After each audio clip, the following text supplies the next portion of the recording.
నిరుద్యోగుల పట్ల చూస్తున్నాం అరెస్టులు, వాళ్ళని కొట్టడం, ఇవన్నీ కూడా ఎట్లా తీసుకుంటాం?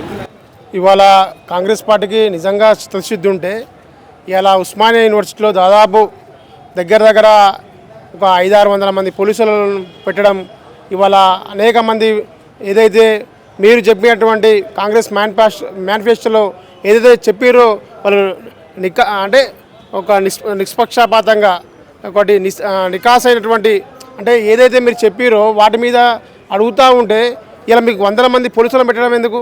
ఇలా అక్రమ అరెస్టులు విద్యార్థి నాయకులను ఇవాళ రూమ్లకు నైటు 2 గంటలకు 1 గంటలకు పోయి అరెస్ట్ చేయడం ఎందుకు? లైబ్రరీ దగ్గర జర్నలిస్టులను దాడి చేయడం ఏంది? ఇదంతా కూడా ఇవాళ మీకు చిత్తశుద్ధి లేదు నిరుద్యోగుల పట్ల.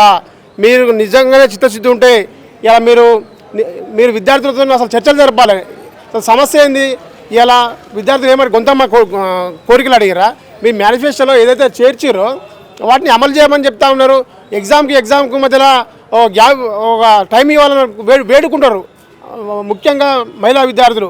అరే మాకు అనేక సమస్యలు ఉన్నాయి, మొన్ననే టెట్ జరిగింది, కనీసం టైం ఇవ్వండి వాళ్ళు మొరపెట్టుకుంటూ ఉన్నారు. మొరపెట్టుకున్నా కూడా ఇవాళ వాళ్ళ మీద మీకు ప్రేమ ఉంటే చిత్తశుద్ధి ఉంటే పిలుచుకొని మాట్లాడుతుండే. మీకు నిజంగా ప్రజా పరిపాలన అని చెప్పుకునే కాంగ్రెస్ ప్రభుత్వం పిలిచి మాట్లాడేది ఉండే. కనీసం మాట్లాడకపోగా ఇలా దురసగా వ్యవహరిస్తూ ఉన్నారు. ఇవాళ అనేక మంది పోలీసులను పెట్టి ఇబ్బంది గురి చేస్తూ ఉన్నారు.